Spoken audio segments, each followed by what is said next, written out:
अस्सलाम वालेकुम। आज हमने बायोलॉजी 9th क्लास को शुरू करना है। 9th क्लास की बायोलॉजी के 3 बड़े सेक्शन में तकसीम किया गया है। पहला सेक्शन है ज़िंदगी का तारुफ, इंट्रोडक्शन ऑफ लाइफ और बायोडाइवर्सिटी। इसका दूसरा सेक्शन है सेल बायोलॉजी और तीसरा सेक्शन है ज़िंदगी के अफ़ाल यानी कि प्रोसेस ऑफ लाइफ।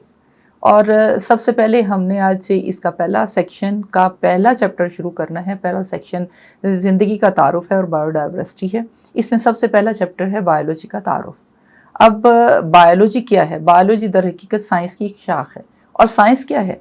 साइंस वो इल्म है जो हम अपने तजर्बात और ऑब्जर्वेशन से हासिल करते हैं और फिर इसका एक हम जो मालूमात हासिल करते हैं उन्हें इकट्ठा करके उनका तजिया करते हैं और उनका एक मंतकी नतीजा निकालते हैं। जब साइंस का इल्म बहुत महदूद था तो तमाम अलूम को एक ही टॉपिक साइंस के अंडर पढ़ा जाता था। जैसा कि आपने देखा कि अबू अली सीना एक माहिर फल्कियात भी हैं और माहिर दवासाज भी। ये वो वक्त था जब साइंस की मालूमात बहुत ज़्यादा ना थी और एक शख्स के लिए इनमें दस्तरस हासिल करना बहुत आसान था। लेकिन वक्त गुजरने के साथ साथ जब मालूमात बहुत ज़्यादा हो गई और एक शख्स के लिए उनमें दस्तरस हासिल करना नामुमकिन हो गया तो साइंस को मुख्तलिफ़ किस्म की ब्रांचेस में तकसीम कर दिया गया। तो इसकी बुनियादी 4 ब्रांचेज जो हैं वो है बायोलॉजी, फिज़िक्स, केमिस्ट्री और मैथमेटिक्स। और आज हमने पढ़ना है बायोलॉजी। बायोलॉजी क्या है? बायोलॉजी वो इल्म है जो जानदारों से मुतल्लिक मालूमात हमें वहाँ पहुँचाता है। बायोलॉजी 2 यूनानी अल्फाज बायोस और लोगोस से मिलकर बना है। बायोस का मानी है ज़िंदगी, लोगोस का मानी है वजह तलाश करना और सोचना। अब दरअसल ये वो इल्म है जिसमें हम फितरत के असूलों और कवानीन को समझते हैं और फितरत को समझने के लिए ज़रूरी है कि हम जानदारों की साख्तों, बनावट, उनके आफाल और उनके तमाम पहलुओं का मुतालिया करें।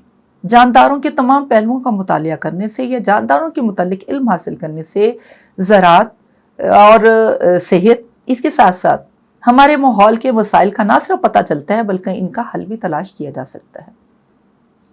अब अगर हम बायोलॉजी की बात करते हैं तो जैसे साइंस में हमने बताया है कि जब मालूमात बहुत ज़्यादा हो गई तो साइंस को ब्रांचेस में तकसीम कर दिया। इस तरह बायोलॉजी को भी डिफरेंट किस्म की ब्रांचों में तकसीम किया गया है और इसकी जो बुनियादी तकसीम है उसकी बुनियाद बने हैं जानदारों की इकसाम। मैं और आप जानते हैं कि जानदार 3 किस्म के कॉमन हैं जिनसे हम इंट्रोड्यूस हो चुके हैं। उनमें जानवर हैं, पौधे हैं और माइक्रोब्स हैं। सबसे पहले जानवरों के इल्म को ज़ूलॉजी कहा गया और बॉटनी पौधों के इल्म को कहा गया और माइक्रोब के इल्म को माइक्रोबायोलॉजी कहा गया। और माइक्रोब में वो तमाम जानदार आते हैं जिन्हें हम माइक्रोस्कोप की मदद से देखते हैं, जैसे बैक्टीरिया है, जैसे वायरस है। अब बायोलॉजी की ये जो शाखें थीं इनमें भी बहुत सारे जानदारों के पहलुओं का मुतालिया किया गया था, इसलिए बायोलॉजी को मज़ीद 12-13 ब्रांचेस में तकसीम कर दिया गया। कॉमनली जो ब्रांचेस हैं उनमें है मार्फोलॉजी। मार्फोलॉजी कौन सी ब्रांच है? ये वो ब्रांच है जिसमें हम जानदारों की बनावट और साख्त का मुतालिया करते हैं। मार्फोलॉजी के बाद आती है अनाटमी। जैसे मार्फोलॉजी ज़ाहिरी साख्तों का मुतालिया है तो अनाटमी जो है वो अंदरूनी जानवरों की साख्तों का मुतालिया है। उसके बाद है हिस्टोलॉजी। हिस्टोलॉजी का ताल्लुक किसके साथ है? टिश्यूज़ के मुताले से है। जानदारों के टिश्यूज़ को माइक्रोस्कोप की मदद से जो मुतालिया किया जाता है उसे हिस्टोलॉजी कहते हैं। उसके बाद है फिजियोलॉजी। फिजियोलॉजी जानदारों के अफ़ाल का मुतालिया है। फिजियोलॉजी के बाद आती हैं एनवायरमेंटल बायोलॉजी। एनवायरमेंटल बायोलॉजी क्या है? जानदार और उनके माहौल के दरमियान जो ताल्लुक है उस ताल्लुक का मुतालिया एनवायरमेंटल बायोलॉजी कहलवाता है। एम्ब्रियोलॉजी नाम से ज़ाहिर हो रहा है, एम्ब्रियो से डेवलपमेंट के तमाम प्रोसेस के बाद जानदार का बनना जो है वो एम्ब्रियोलॉजी कहलाता है। फिर है सेल बायोलॉजी। इसमें सेल और सेल के अंदर पाए जाने वाले तमाम ऑर्गेनल्स का मुतालिया है। सेल बायोलॉजी में हम सेल डिवीजन का भी मुतालिया करते हैं। अब सेल बायोलॉजी से आगे अगर हम चलते हैं तो वो मॉलिक्यूलर बायोलॉजी है। मॉलिक्यूलर बायोलॉजी से मुराद जानदारों के जिस्मों में पाए जाने वाले मॉलिक्यूल जैसे प्रोटीन, जैसे पानी, जैसे न्यूक्लिक एसिड, इन तमाम का मुतालिया हम उसमें मॉलिक्यूलर बायोलॉजी के अंडर पढ़ते हैं। फिर उसके बाद आते हैं पैलियोन्टोलॉजी। पैलियोन्टोलॉजी जो है इसमें हम फॉसल्स का मुतालिया करते हैं। फॉसल्स कौन से जानदार हैं? फॉसल्स क्या हैं? हम फॉसल्स असल में जानदारों की बाकियात हैं जो कि बहुत अरसा दराज मिट्टी के अंदर दबे रहने से मुख्तलिफ जगह पर उनके ساختوں کے جو باقیات ہیں انہیں ہم فوسلز کہتے ہیں، اور فوسلز کے متعلق کو پیلینوٹولوجی کہتے ہیں۔ پھر اس کے بعد ہے سوشو بیالوجی۔ سوشو بیالوجی ان جانداروں کا مطالعہ ہے جو سوسائٹی بنا کر، معاشرہ بنا کر رہتے ہیں، انہیں ہم سوشو بیالوجی کہتے ہیں۔ اسی طرح اینٹومولوجی، اینٹومولوجی ہے حشرات کا مطالعہ، وہ تمام حشرات جو ہمارے ارد گرد پائے جاتے ہیں ان کا مطالعہ اینٹومولوجی کہلاتا ہے۔ بائیو ٹیکنالوجی، بائیو ٹیکنالوجی میں جانداروں سے کچھ ایسے مادے حاصل کیے جاتے ہیں جو جانداروں کے ہی مفاد میں استعمال ہوتے ہیں، جیسے بیکٹیریا سے ہم انسولین حاصل کرتے ہیں، یہ بائیو ٹیکنالوجی ہے۔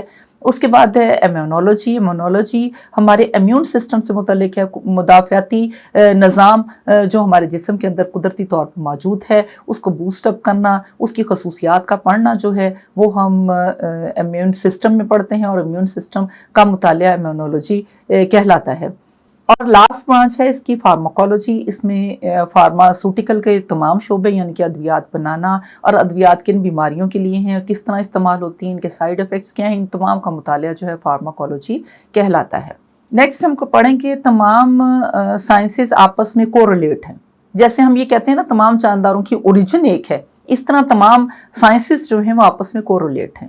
ان تمام سائنسز کا مطالعہ جو ہے وہ ایک دوسرے کے ساتھ مل ملا کے معلومات کو ہم آگے لے کر چلتے ہیں۔ مثلا ہم جانداروں کے اندر حرکت کی وضاحت کے لیے ہم فزکس کی حرکت کے قوانین کو ظاہر کرتے ہیں۔ تو اس میں سب سے پہلے ہم دیکھتے ہیں کہ فزکس اور بائیولوجی کا کیا تعلق ہے۔